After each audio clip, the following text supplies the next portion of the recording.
কিশোরগঞ্জের পাকুন্দিয়া উপজেলার মঙ্গলবাড়িয়া গ্রামে প্রায় 1 বর্গ কিলোমিটার এলাকায় 5,000 লিচু গাছ রয়েছে।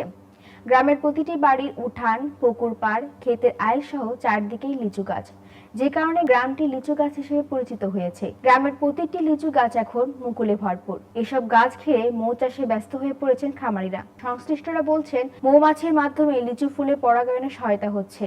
এর ফলে একদিকে লিচুর উৎপাদন বাড়বে, অন্যদিকে মধু আহরণ করে বাড়তি আয় করছে লিচু চাষি ও মৌচাষীদের। লিচু বাগানের নিচেই মৌ চাষের 6টি বাক্স বসিয়েছেন পাকুন্দিয়ার মঙ্গলবাড়িয়া গ্রামের মোহাম্মদ সফির উদ্দিন। তিনি শুরুতে 10টি বাক্স নিয়ে মৌ চাষ শুরু করেছিলেন। এরপর দ্রুত লাভের মুখ দেখায় বাক্সের সংখ্যা বাড়াতে শুরু করেছেন। বর্তমানে তার 60টি বাক্স রয়েছে।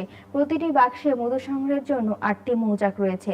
আছে একটি করে রানী মৌমাছি। তার খামারের নাম মঙ্গলবাড়িয়া মৌ খামার। সফির উদ্দিন বলেন, শুরুতে মৌ চাষের পদ্ধতি বুঝতে অনেক সময় লেগেছে। প্রথমে খুব বেশি লাভ হয়নি, তবে তিনি ধৈর্য ধরে মৌমাছির আচরণ বোঝার চেষ্টা করেছেন। অবশেষে মৌ চাষ করে তিনি নিজের পায়ে দাঁড়িয়েছেন। তিনি 1 টনের উপর লিচুর মধু সংগ্রহ আশা করছেন। এতে তার 4 থেকে 5 লাখ টাকা আয় হবে বলে জানান। সরজমিনে দেখা গেছে, মঙ্গলবাড়িয়া গ্রামের প্রতিটি লিচু গাছ মুকুলে ছেয়ে গেছে। গাছের নিচে সারিবদ্ধভাবে সাজানো মৌমাছির বাক্স।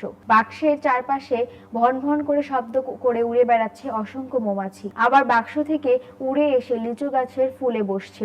এক গাছ থেকে আরেক গাছে উড়ে ফুলের মধু সংগ্রহ করে বাক্স ফিরছে তারা। লিচু চাষিরা গাছে পরিচর্যায় ব্যস্ত সময় পার করছেন। মধু আহরণ করতে সাভার থেকে এসেছেন মুয়াজ্জম হোসেন নামের একজন মৌ খামারি। তিনি 80টির মতো মধু সংগ্রহ বাক্স নিয়ে এসেছেন। এছাড়া গাজীপুরের মেসার্স মনির মৌ খামার থেকে 100টির উপর বাক্স নিয়ে মঙ্গলবাড়িয়া লিচু বাগানে এসেছেন মোহাম্মদ মনিরুজ্জামান নামে আর একজন মধু খামারি। মুজাজিন হোসেন জানান, তিনি MBA পাশ করে চাকরির পেছনে না দৌড়ে মৌ চাষ শুরু করেছেন। প্রায় 14 বছর ধরে মৌ চাষ করে আসছেন। এবার দ্বিতীয়বারের মতো আসছেন মঙ্গলবাড়িয়া গ্রামে। ডিজিটাল বাক্স সহ সব মিলিয়ে প্রায় 80টি মধু সংগ্রহের বাক্স রয়েছে। এবার 600 থেকে 700 টাকা কেজি দরে মধু বিক্রি করেছেন। লিচু চাষী নজরুল ইসলাম বলেন, এবছর লিচু গাছ মুকুলে ভরপুর।